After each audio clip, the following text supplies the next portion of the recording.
Hello, you're listening to Hugo Talks and another news roundup. So let's start with this Boris Johnson scene from yesterday. Ukrainian activist berates Boris Johnson over Russia response. Daria Kaleniuk interrupts media conference in Warsaw to press UK PM over sanctions and no-fly zone. So basically we have this woman interrupt Boris Johnson in Warsaw as he was given a press conference and berate him for not doing enough, asking for a no-fly zone. Basically, she's asking Boris to kickstart World War III.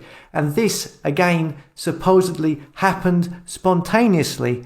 Now, I'm not saying that it didn't, but, I think it's fair to point out that this activist, Daria Kaleniuk, is on the World Economic Forum. She's got her own page. It says here she is co-founder and executive director of the Anti-Corruption Action Center, a powerful national organization that has shaped Ukraine's anti-corruption legislation and efforts.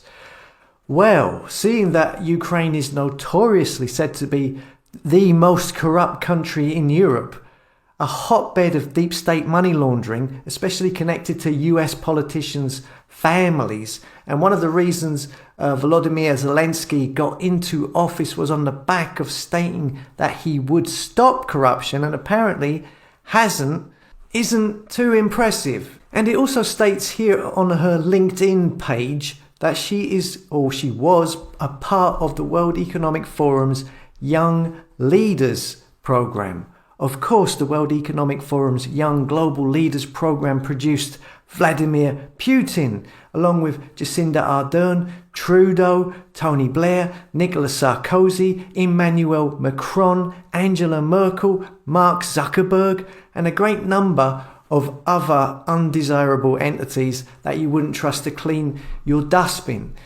Also, yesterday, Zelensky asked the EU.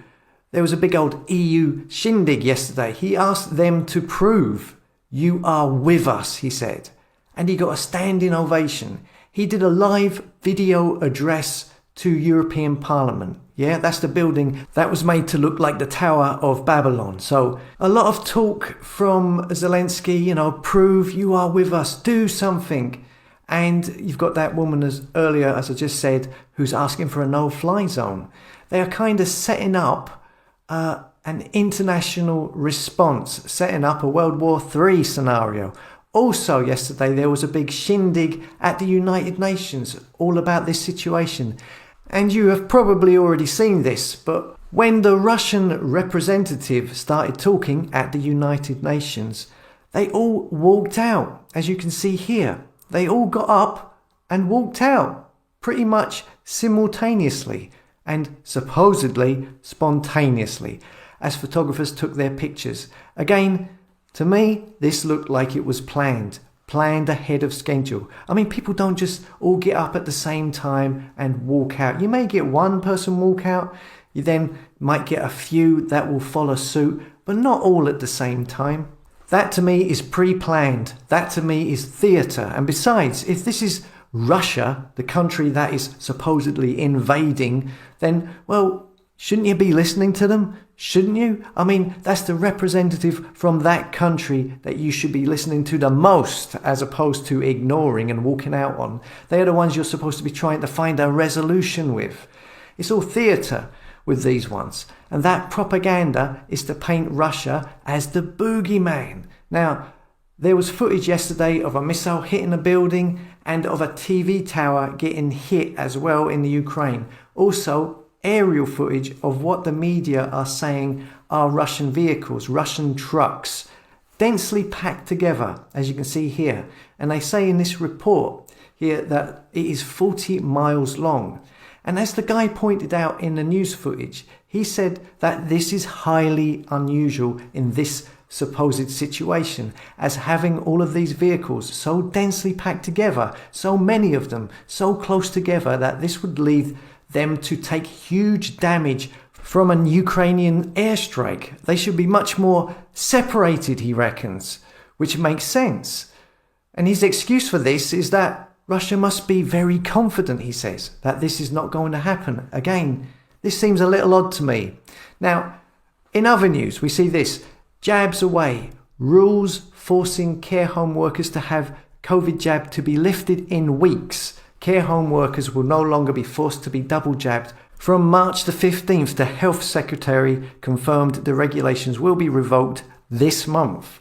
So all of the threats, all of the do this or you lose your job, all gone. And virtually you don't have a politician talk about the jib jab at all now. Not a word out of them. The news feeds are chock-a-block full of Ukraine, Russia. And now all of those people who were afraid of losing their jobs, who didn't want to get the jab, but did. And now it's like, oh, well, they've just forgotten all about it now. Didn't mean to threaten you with your livelihood and all of that. Let's just all forget about it. Now, can you sign up for the war effort? It seems to me that what we are seeing, well, what it feels like to me, is the continuation of the last 2 years. You only have to look at that last article. How, oh, those mandates, they don't matter anymore. Forget it. And how in the last few weeks we've seen it go from full-on oppressive propaganda for jib jabs and boosters and passports, which has lasted for nearly 2 years non-stop, and all of that to suddenly stop, completely switched off, and straight into this, as if on a schedule, as if in a rush, and a very strong focus on propaganda to get you to have a hero and a villain to provoke you to pick a side, when maybe, because, well, maybe there isn't a side to choose. What we've been seeing over the last few days has reminded me of how it all started back in March 2020. Maybe this whole thing is just a continuation of what has happened over the last 2 years, which would be oppression on the people by their governments. We are seeing stories of how Russia could send viruses to computers, take away energy, blackouts over Europe and USA.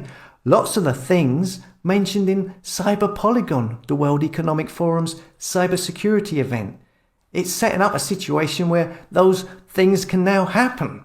I mean, if this spirals out into a world war involving all of these countries, you will see, I would imagine, you will see the lockdowns coming back, the restrictions on travel coming back.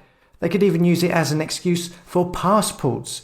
Could it be that the last 2 years was a trial for this, or was a way of putting in or getting in place certain infrastructure to use for now, to cover up maybe for stuff, or to hide things that will become apparent later on?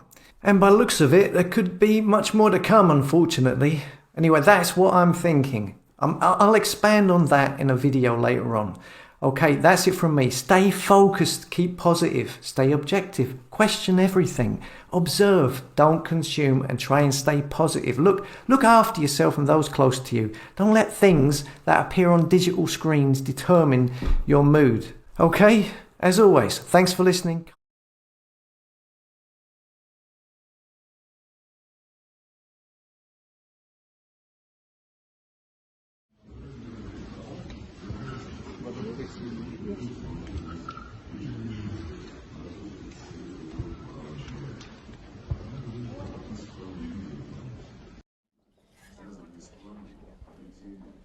Собственного ядерного оружия.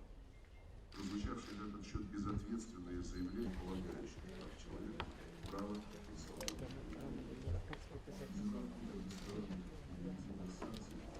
UN has to take a very strong stance in defense of its own principles, of the UN Charter, because what Russia did to Ukraine is an attack on the UN foundations, on the foundations of our cooperation. It's an attack on all 192, except Russia, member states.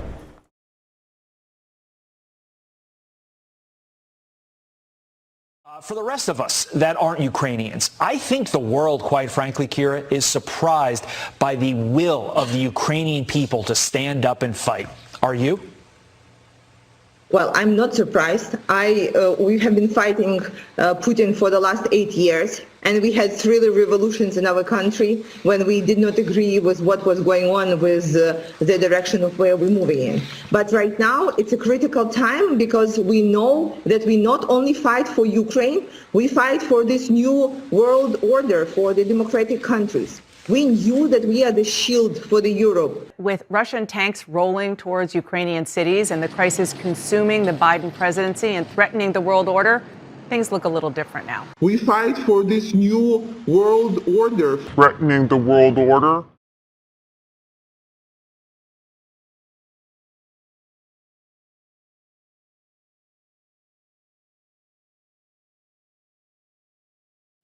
Good afternoon, and thank you very much for having me with you. I would like to thank the National Press Club and especially President Angela Grilling-Keane for not only inviting me to this prestigious venue, but essentially presenting the outline of what I want to talk to you about now.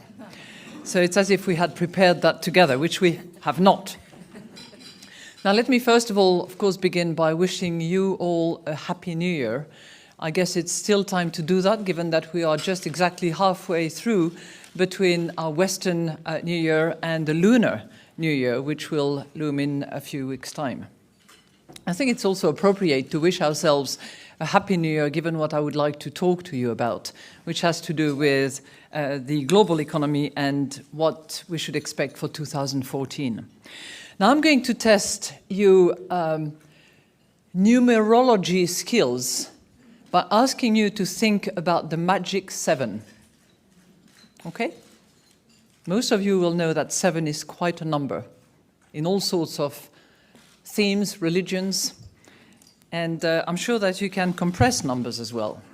So, if we think about 2014, all right, I'm just giving you 2014, you drop the 0, 14, 2 times 7.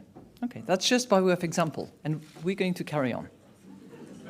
So 2014 will be a milestone and hopefully a magic year in many respects. It will mark the 100th anniversary of the First World War back in 1914. It will mark the 70th anniversary,